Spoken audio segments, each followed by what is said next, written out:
The lights in Murphy's bar were always dim, just the way Commander Zixtel liked them. The old alien sat in his usual corner booth, his blue-scaled hands wrapped around a glass of bitter Kepler wine. His cybernetic left arm made soft clicking sounds when he moved, and the metal plates covering half his face caught the light from the bar's cheap neon signs. 15 years had passed since the war ended. 15 years since he last saw his home planet. 15 years since he decided he could never go back to being the soldier. He was before humans changed everything. The young Kepler journalist had been watching him for weeks. Amy Peterson was her name, fresh out of journalism school and hungry for stories about the old war. Tonight, she finally worked up the courage to approach his table. She was small and nervous, with short brown hair and eyes that reminded Zixtel too much of human. "Soldiers he once fought, Commander Zixtel?" she asked, her voice shaking slightly. "I'm Amy Peterson from the Kepler Daily News. I was wondering if I could ask you some questions about the human-Zephyrian War." Zixtel looked up at her with his remaining natural eye. His voice was rough from too many years and too much drinking. "Go away, child. Find someone else to bother with your questions." But Amy did not leave. She sat down across from him without being invited. "Please, Commander. People need to know what really happened out there. The official reports don't tell the whole story." "The official reports are lies," Zixtel said, taking a long drink. "Pretty lies to help people sleep at night." "Then tell me the truth," Amy said, pulling out a small recording device. "Tell me what it was really like to fight them." Zixtel stared at the device for a long moment. The bar was quiet except for the soft music playing from the speakers and the distant sound of ships landing at the spaceport. He thought about walking away, but something in the girl's eyes stopped him. Maybe it was the wine, or maybe it was the weight of carrying these stories alone for so many years. "You want to know about fighting humans?" he asked. "Turn that thing off. This is not for your newspaper." Amy hesitated, then switched off the recorder. "I just want to understand." Zixtel finished his drink and ordered another. When it came, he began to speak. "I was tactical officer on the Dreadnought. Thunder of victory when we first met them at Titan's Edge. Our intelligence said they were primitive. They had only been in space for a few hundred years. Their ships were small and ugly compared to ours. Their weapons were crude. We expected an easy victory." He paused, lost in memories that still visited him in nightmares. "We were wrong about everything." Amy leaned forward, completely focused on his words. "The human fleet was commanded by Captain Jake Morrison. His ship was called the Defiant, and it was tiny compared to our vessels. When our fleets met in space above the gas giant, we outnumbered them 3-1. Our ships were bigger, our weapons stronger, our armor thicker. It should have been over in minutes." Zixtel's cybernetic fingers drummed against the table. "The first thing that surprised us was how they moved. Human ships danced through space like they were alive. They flew in patterns that made no sense to our computers. They used their engines in ways that should have torn their ships apart, and they were fast. So much faster than anything that size should be." He took another drink before continuing. "But speed was not what made them dangerous. What made them dangerous was that they did not fight like soldiers. They fought like people who had nothing left to lose." Amy watched as Zixtel's expression grew distant and dark. "Captain Morrison's ship came straight at us. Not at an angle, not trying to get a better firing position. Straight at us, engines at full power. Our gunners hit his ship again and again. His hull was breached in a dozen places. His life support was failing. Half his crew was dead or dying." Zixtel's voice became quieter. He should have surrendered. Any civilized captain would have surrendered. Instead, he opened a communication channel to our fleet. I will never forget his words. He said, "Tell your friends back home that humans don't quit." Then he laughed. He actually laughed as his ship was falling apart around him. The old alien commander shook his head slowly. "Morrison's ship hit our flagship like a missile. The impact damaged our main weapons and killed hundreds of our crew. But that was not the worst part. The worst part was hearing them sing." "Sing?" Amy asked. His crew was singing as they died. Some old human battle song about their home planet. Even as their ship broke apart and fire consumed their bridge, they were singing. Our sensors picked up their voices right until the end. Zixtel stared into his glass as if he could see the past in the dark liquid. We won that first battle. We drove the humans back and claimed the system. But something had changed in our soldiers. They talked about the singing. They talked about Morrison's laughter. Some of them had nightmares about it. He looked up at Amy with his one good eye. That was when we should have known. That was when we should have turned around and gone home. But we were too proud. We thought Morrison was just one crazy human. We thought the rest would be easier to defeat. Were they? Amy asked softly. Zixtel let out a sound that might have been laughter or might have been something else entirely. Every single human we fought was like Morrison. Every one of them. They never surrendered. They never ran away when they should have. They turned their cargo ships into bombs. They used their escape pods as weapons. They made their medical ships into traps. His cybernetic hand clenched into a fist. In the second battle at Titan's Edge, a human destroyer called the Vengeful ran out of ammunition. Instead of retreating, the captain ordered his crew to ram our cruiser. But first they opened all communication channels so every ship in both fleets could hear them. Zixtel's voice became very quiet. They sang the same song Morrison's crew had sung, the same words, the same tune, as if they all knew they might die and wanted to die the same way. Our psychological warfare experts said it was impossible. No species could maintain that kind of morale under those conditions. But humans did, Amy said.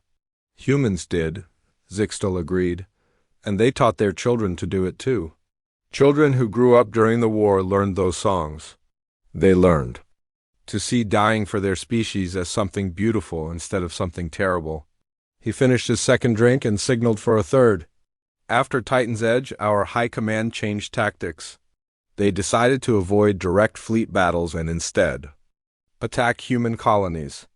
They thought if we could capture their worlds, the humans would have to negotiate. Zixtel shook his head again. We were wrong about that too. Capturing human worlds just made them angrier. And angry humans are the most dangerous creatures in the galaxy. Amy waited for him to continue, but Zixtel seemed lost in thought. Finally, she asked, what happened to Captain Morrison? Did his body survive the crash? Zixtel looked at her with surprise, as if he had forgotten she was there. Morrison? He survived the impact. Our rescue teams pulled him from the wreckage of his ship. He was badly injured, burns over half his body, but he was alive. What did you do with him? We tried to interrogate him. We wanted to know how humans fought so differently from other species. Morrison refused to answer any questions about military matters, but he would talk about other things. His family, his planet, human history. Zixtel's expression softened slightly. He told us about human wars, how they had fought each other for thousands of years before they reached the stars. He said fighting was in their nature, but so was protecting the people they loved. He said humans had learned long ago that sometimes the only way to save something was to be willing to die for it. The old commander finished his third drink and stood up slowly. Morrison died in our medical bay 3 days later. His injuries were too severe. But before he died, he said something that I still think about. He said, "You can kill all of us, but you cannot make us stop trying to kill you back." Zixtel looked down at Amy one last time. That was when I began to understand what kind of war this would be. And that was when I began to fear that we might lose it even if we won every battle. He walked away, leaving Amy alone at the table with her questions and the weight of his words. 3 days passed before Amy Peterson saw Commander Zixtel again. She had been thinking about his words, about Captain Morrison and the singing crew of the Defiant. When she finally found him at Murphy's bar, he was sitting in the same corner booth, staring at a half-empty glass. This time she did not ask permission to sit down. She simply took the seat across from him and waited. Zixtel looked up at her with his scarred face and let out a long breath. "You came back?" he said. "You knew I would," Amy replied. Zixtel nodded slowly. "What do you want to know this time?" "You said attacking human colonies made them angrier. Tell me about that. The old alien commander was quiet for a long moment. When he spoke, his voice was even rougher than before. New Geneva was a farming world. 2 million human colonists, mostly families with children. They grew food crops and raised cattle. No military bases, no weapons factories. The High Command thought it would be easy to capture. He ordered another drink and continued. The siege lasted 6 months. 6 months of hell that I will never forget. We surrounded the planet with our ships and cut off all supply lines. No food could come in, no people could leave. We waited for them to surrender. Amy watched as Zixtal's cybernetic fingers traced patterns on the table. The colony was led by Governor Lisa Martinez. She had been a teacher before the war started, a small woman with gray hair who looked like somebody's grandmother. Our intelligence said she had no military experience, but she fought anyway. Amy said she did more than fight. She turned an entire planet into a weapon. Zixtal took a drink and his expression grew darker. After the first month, when their food supplies ran low, we expected them to ask for terms.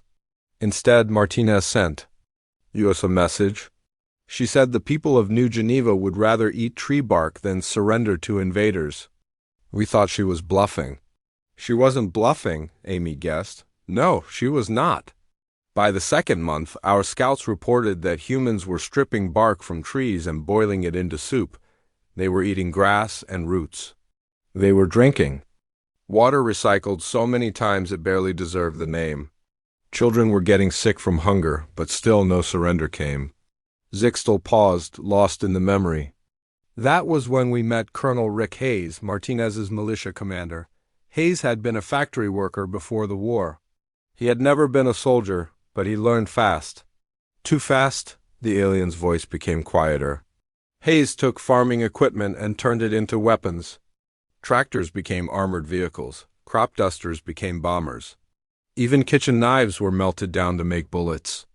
Every human on that planet, from age 12 to age 90, was given some kind of weapon. Amy felt a chill. 12 years old? Human. Children fought like seasoned warriors. They knew the planet better than our soldiers did. They used tunnels and caves to move around without being seen. They set traps in places we never expected. They attacked our patrols and disappeared before we could respond. Zixtal's remaining natural eye stared into the distance. The worst part was not knowing who was a fighter and who was not. A human farmer might work in his fields during the day and attack our supply depot at night. A human mother might bake bread for her children in the morning and plant bombs for our soldiers in the afternoon. He finished his drink in one gulp. 3 months into the siege, we captured a human supply convoy.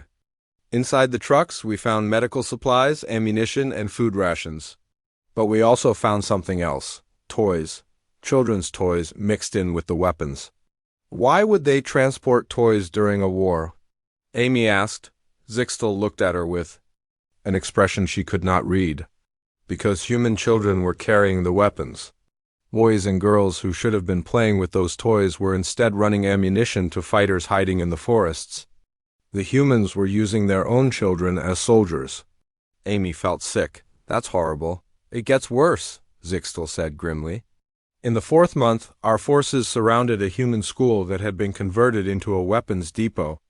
We demanded surrender, but instead of adults coming out, we saw children. Dozens of human children, all carrying guns. His cybernetic hand clenched. The oldest was maybe 16. The youngest looked about 10. They formed a line in front of the school and aimed their weapons at our soldiers. Our commander ordered us to hold fire. We were warriors, not child killers. Zixtal ordered another drink with shaking hands. That was when we learned how truly dangerous humans could be. While our soldiers hesitated, the children opened fire. They had been trained to use our moment of mercy against us. 3 of our squad leaders died before we could respond. Amy stared at him in shock. The children fought? They did more than fight. They died, all of them. Every single human child in that school died rather than surrender. And as they died, they sang the same songs we had heard at Titan's Edge. The old commander's voice broke slightly. But the worst was yet to come. 1 week later, a little human girl approached one of our patrols. She was maybe 10 years old, with blonde hair and blue eyes. She was carrying a stuffed animal, a toy bear that was old and worn. She looked lost and scared. Zixtel stopped talking for a long moment. Her name was Amy Phillips. Same first name as you, which is why this story bothers me so much. She walked up to our soldiers with tears in her eyes, holding that stuffed bear. She said she was hungry and asked if they had any food. Amy Peterson felt her stomach turn. What happened? Our soldiers had been fighting children for months, but this one looked different. She seemed helpless, innocent. She reminded them of their own children back home. So they approached her. They wanted to help. Zixtel's voice became very quiet. The bear was filled with explosives. Amy Phillips had volunteered to carry it, knowing she would die. She was 10 years old, and she chose to become a bomb to kill enemy soldiers. Amy Peterson covered her mouth with her hand. The explosion killed 6 of our soldiers and wounded 8 more. But before she detonated the device, little Amy Phillips said something that haunts me to this day. She said, "Tell your people that human children are not afraid to die for their families." Zixtel stared at his drink. That night, half our soldiers requested transfers off the planet. They said they could not fight an enemy that turned children into weapons. Our psychologists reported that many troops were having breakdowns. Some refused to patrol areas where human children might be present. How did the siege end? Amy asked weakly. Governor Martinez sent us one final message in the 6th month. She said the people of New Geneva had voted. They chose to fight to the last person rather than surrender. She said they would rather die as free humans than live as slaves to aliens. Zixtel finished his drink. But she also said something else. She said that every human world would fight the same way. Every colony, every city, every family. She said, we could conquer their planets, but we would have to kill every human to do it. Every man, every woman, every child. So you withdrew, Amy said. We withdrew, Zixtel confirmed. Not because we could not win, but because winning would have required us to become monsters. The High Command realized that conquering humanity would mean genocide. It would mean killing billions of children like Amy Phillips. He stood up slowly. We were soldiers, not butchers. We had families of our own waiting at home. How could we return to our children after spending years killing human children?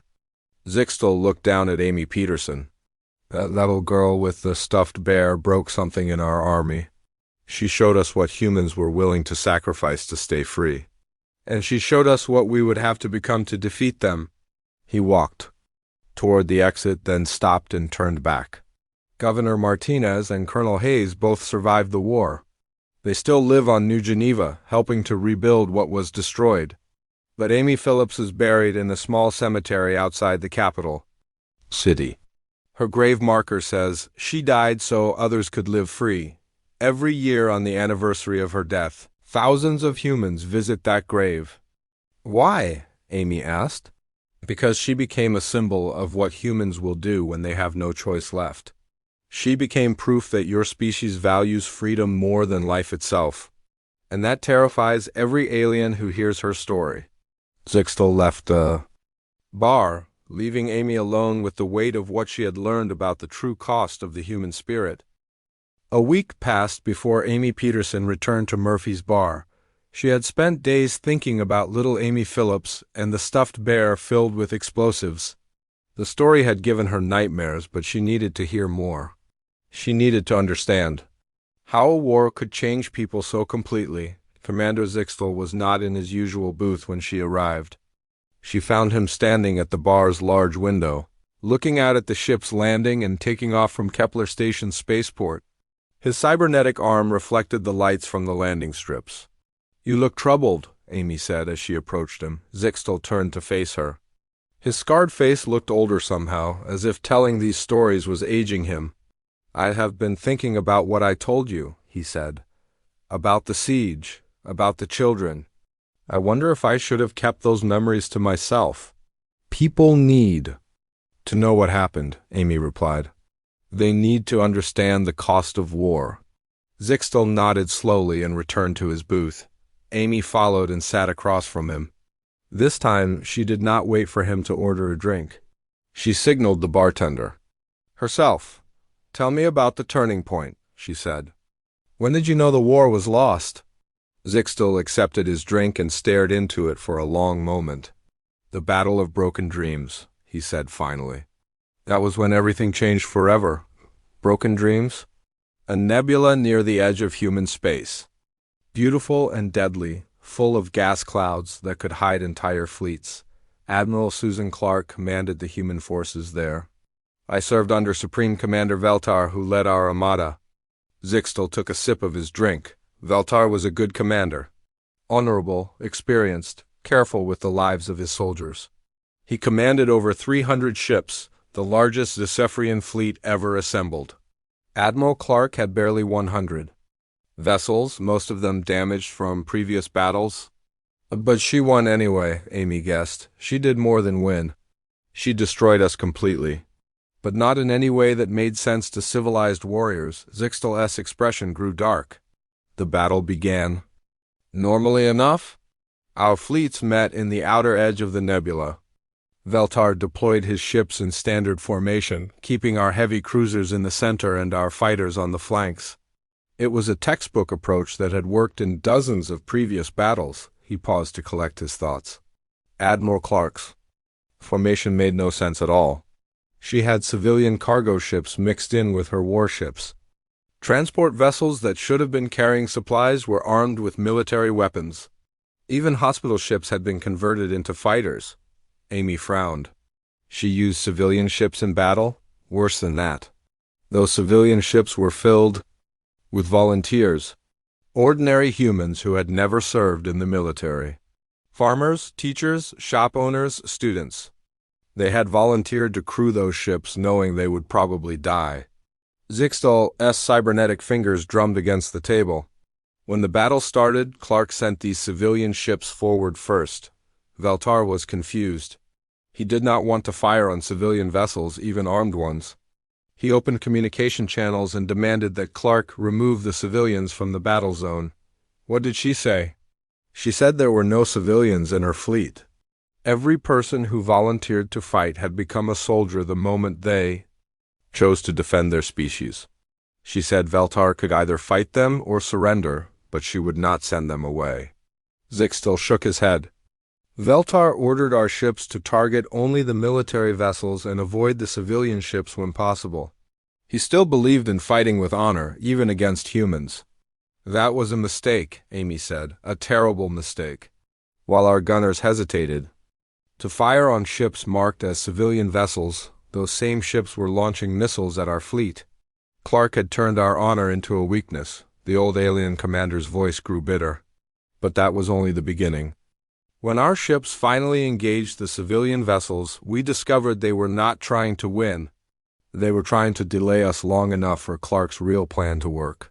What was her plan? She had hidden her main battle fleet inside the nebulas. Gas clouds. While we fought her civilian ships, her military vessels moved into position around us. By the time we realized what was happening, we were surrounded. Zixtel finished his drink and immediately ordered another. Even then, we should have won. We still outnumbered them badly. But Clark had one more surprise waiting for us. He looked directly at Amy. She ordered her ships to target our medical vessels. Amy stared at him in shock. Medical ships? But that's against every rule of war. Human Admiral Clark did not care about rules. When Veltar protested over open communication channels, demanding to know how she could attack non-combat vessels, Clark's response changed everything. Zixtel's voice became very quiet. She said, "Honor is a luxury for species that survive wars. We are fighting for extinction or victory. There are no rules when your children are dying." The alien commander stared into his new drink. That was when I realized we were not fighting soldiers anymore. We were fighting desperate parents who would do anything to protect their families. They had moved beyond honor, beyond rules, beyond everything that made war civilized. What happened next? Clark's ships began using tactics that violated every principle of warfare we understood. They sent fake surrender signals to lure our vessels into ambush. They disguised military ships as medical transports. They used their own damaged vessels as guided missiles. Zixtal's cybernetic hand clenched into a fist. The worst moment came when Captain Ben Rodriguez commanded a human destroyer called the Retribution. His ship had been badly damaged and was drifting without power. Veltar sent a rescue team to help survivors, thinking the ship was finished. It was a trap? Rodriguez had kept his engines in reserve. When our rescue ships approached, he fired up his motors and aimed his vessel directly at our command ship. His hull was cracked, his life support was failing, but he flew straight toward us like a missile. Zixtal's voice broke slightly. Our weapons hit his ship dozens of times, but he would not stop. As his vessel broke apart around him, Rodriguez opened communication channels so both fleets could hear him. He screamed, "Remember Earth," as he died. "Remember Earth?"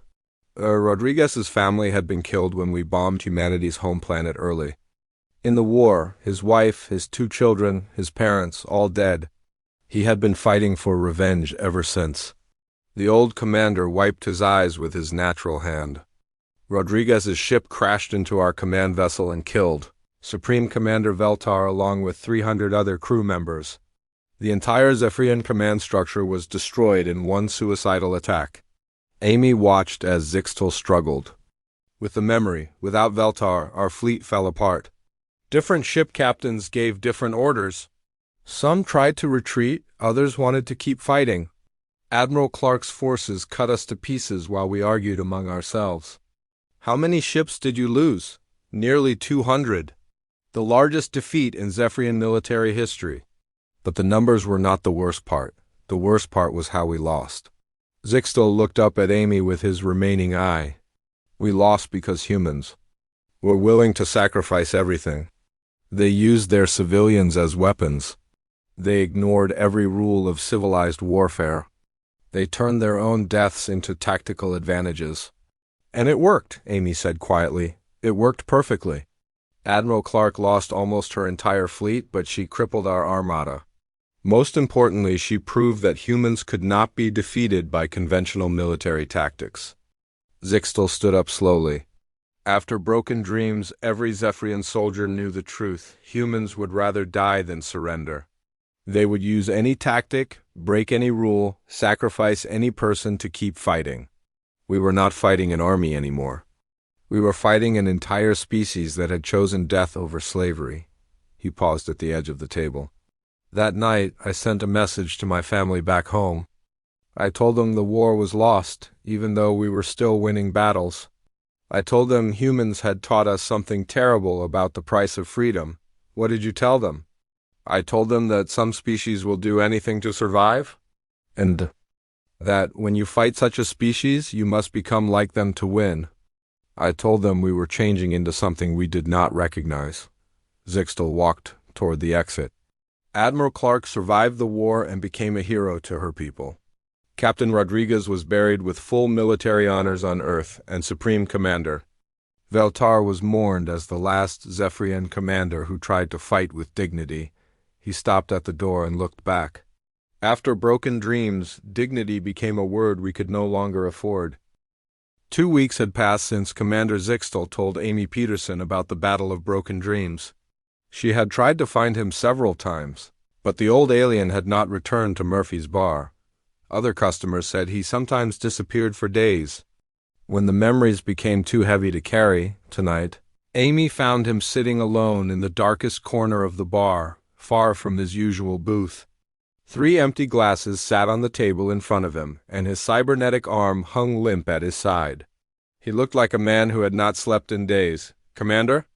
Amy said softly as she approached. Zixtal looked up at her with bloodshot eyes.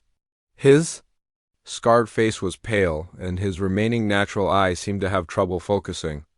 "You should not have come back," he said, his voice rough and tired. "These stories will poison your dreams the way they have poisoned mine." Amy sat down across from him without being invited. "You need to tell someone. You cannot carry all of this alone." Zixtal laughed, but there was no humor in the sound. Alone? I am never alone. The ghosts of that war follow me everywhere I go. He gestured to the empty glasses. I have been trying to drink them away, but they always come back. Tell me, Amy said. Tell me what happened after Broken Dreams. Zixtal was quiet for a long moment. When he finally spoke, his voice was barely above a whisper. The underground war. The guerrilla fighting on the occupied worlds. That was when humans showed us their true face. That was when they became something that still gives me nightmares. He ordered another drink with a shaking hand. After our defeat at Broken Dreams, the High Command changed strategy again. They decided to occupy human worlds instead of trying to fight their fleets in space. We thought if we could control their planets, we could force them to surrender. Amy waited as Zixtal collected his thoughts. I was assigned to the occupation force on Haven, a mining world with about 500,000 human residents. The planet had rich deposits of rare metals that our empire needed. It should have been a simple occupation. But it wasn't, Amy said. Nothing involving humans was ever simple.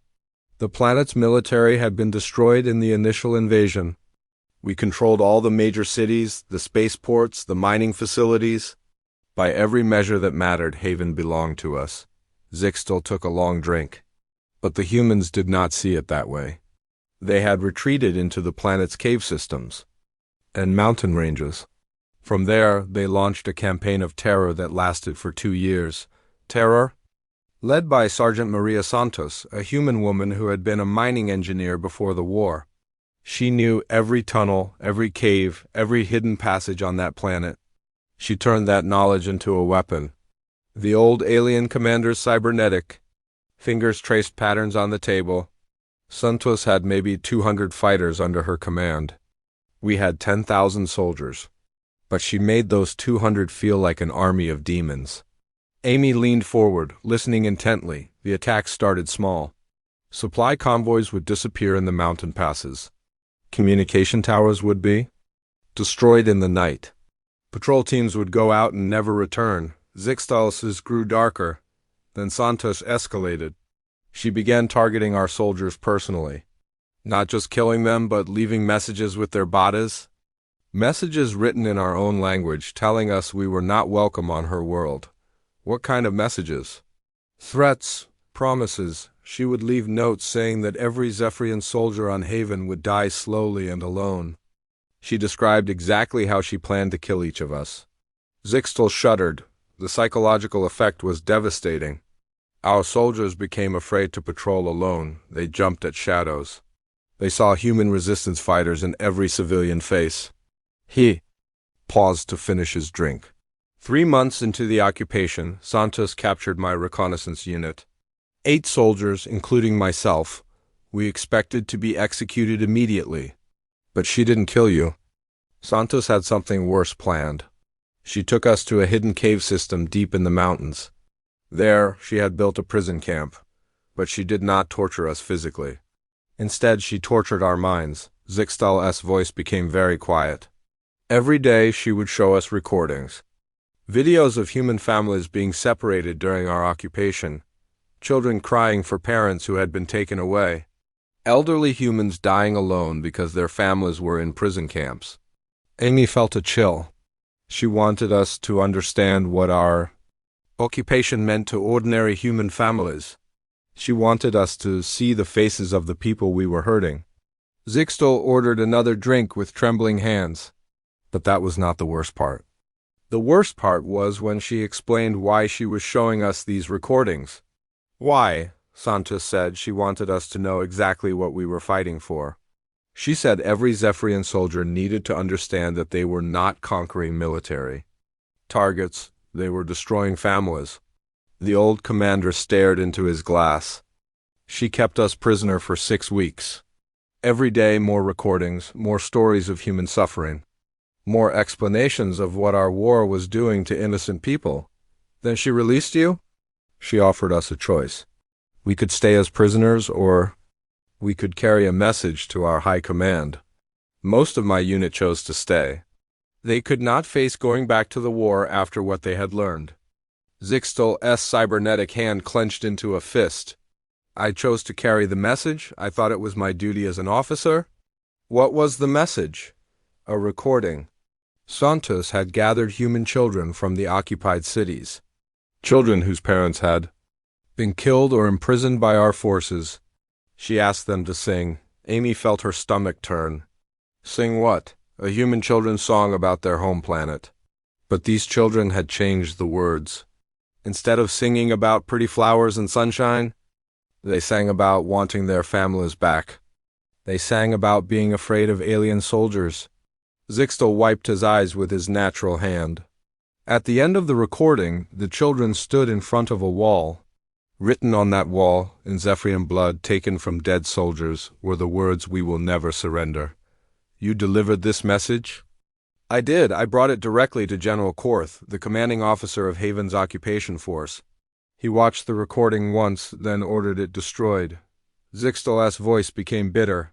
But it was too late. Word of Santos's psychological warfare had already spread through our ranks. Soldiers were requesting transfers off Haven. Some were deserting entirely. What happened to Sergeant Santos? She continued her campaign for 2 more years. Every month, our forces grew weaker while her resistance cell grew stronger. She recruited new fighters from the civilian population. Even children joined her cause. Zixtal finished his drink. The resistance employed tactics that violated every rule of civilized warfare. They poisoned water supplies in our military bases. They used suicide bombers against our patrols. They turned captured Zephyrian equipment into booby traps. How did it end? It ended when Santos offered to meet with General Korth directly. She wanted to negotiate the release of human prisoners in exchange for stopping her attacks. Zixtal's expression grew distant. The meeting took place in an abandoned mining facility. Santos came alone, as promised. But when General Korth arrived, he found something that broke his mind. What? Santos had filled the facility with photographs. Thousands of pictures covering every wall, every surface. Pictures of human families that had been destroyed by the occupation, pictures of children who had lost their parents, pictures of elderly humans who had died in our prison camps. The old commander's voice cracked. In the center of the room, Santos had placed a single chair. On that chair was a recording device. When General Korth activated it, he heard the voices of human children asking when their parents would come home. Amy watched as tears ran down Zixtal's scarred face. Santos told the general that she wanted him to understand the true cost of the occupation. She said every Zephyrian officer needed to know that they were not fighting soldiers. They were orphaning children. Did the general agree to her terms? He agreed to everything. The release of all human prisoners, the withdrawal of most occupation forces, even compensation for families that had been harmed. Santos had won a complete victory without firing a single shot. Zixtal stood up slowly. But the real victory was not political, the real victory was psychological. Santos had shown our military leaders that they were becoming the monsters they had always claimed to fight against. He walked toward the exit, then stopped and looked back. Santos survived the war. She still lives on Haven, helping to rebuild the mining operations we destroyed. But General Korth never recovered from what he saw in that facility. He spent the rest of his life in a psychiatric hospital, haunted by the voices of human children. Zixtal paused at the door. That was when I knew the war was truly lost, when our own commanders could no longer live with what we were doing to win it. Amy Peterson arrived at Murphy's bar early that evening, knowing this would be her last conversation with Commander Zixtal. Over the past month, she had watched the old alien warrior grow more tired with each story he told. The weight of these memories was crushing him, but she needed to hear how it all ended. She found him sitting at his usual booth, but something was different. Instead of the empty glasses and tired expression she had grown used to, Zixtal sat upright with clear eyes. A single untouched drink sat in front of him. "You look better tonight," Amy said as she sat down across from him. Zixtal nodded slowly. "I have made a decision. Tonight I tell you the final story." After that, I will never speak of the war again. Are you sure you want to do this? I am sure. These memories have lived inside me for 15 years. It is time to let them go. Settled into her seat and waited for him to begin. The peace negotiations, Zixtal said quietly. That is where this story truly ends. Not with a great battle or a surrender, but with words spoken in a small room by people who were too tired to fight anymore. He took a small sip of his drink and continued. By the 4th year of the war, both sides were breaking. The Zephyrian Empire had lost nearly half its fleet. Our economy was collapsing from the cost of the conflict. Our soldiers were deserting or suffering mental breakdowns. And the humans were dying. Not just soldiers, but entire populations. Whole worlds had been bombed into rubble. Billions of people were dead or homeless. Their military was running out of ships, weapons, and trained personnel. Zixtal's expression grew thoughtful. That was when General Chris Murphy requested a meeting with our high command. Murphy was the senior human military commander, the man who had been coordinating their defense for the entire war. What was he like? Broken. That is the only word. That describes General Murphy when I first saw him. He was missing his left arm, lost in a bombing raid on Earth. His face was covered with burn scars. He walked with a limp from an old injury. The old alien commander paused, but his eyes were still sharp, still intelligent. When he entered the conference room on the neutral station where we met, he looked at each of us directly. He was not afraid, even though he was surrounded by his enemies. Amy leaned forward. What did he say? The first thing Murphy said surprised everyone. He did not demand our surrender. He did not threaten us with more violence. Instead, he made a simple statement that changed everything. Zixtal's voice grew quiet. He said, "You can kill us all, but you will have to become us to do it." What did he mean? Murphy explained that the war had changed both our species. The Zephyrian military had started using human tactics. We were targeting civilians, using deception, fighting without honor. We were becoming the very thing we had once despised. Zixtal stared into his drink. He was right. Our young soldiers were returning home as broken as the humans they fought. They had nightmares about the children they had killed. They could not look at their own families without remembering the families they had destroyed. How did your commanders respond? High Admiral Thane, our senior military leader, became angry. He said humans had started the barbaric warfare, that we were only responding to their tactics. He blamed humanity for corrupting our military traditions. Zixtal shook his head sadly. General Murphy listened to this accusation calmly. Then he said something that silenced the entire room. He said, "We never chose to fight this way. You forced us to become monsters by threatening our extinction. Now we have taught you to be monsters too." Amy felt a chill at these words. Murphy was right again. The war had created a cycle of horror that was consuming both our peoples. Each side had learned cruelty from the other until neither could remember what they had been before the fighting started.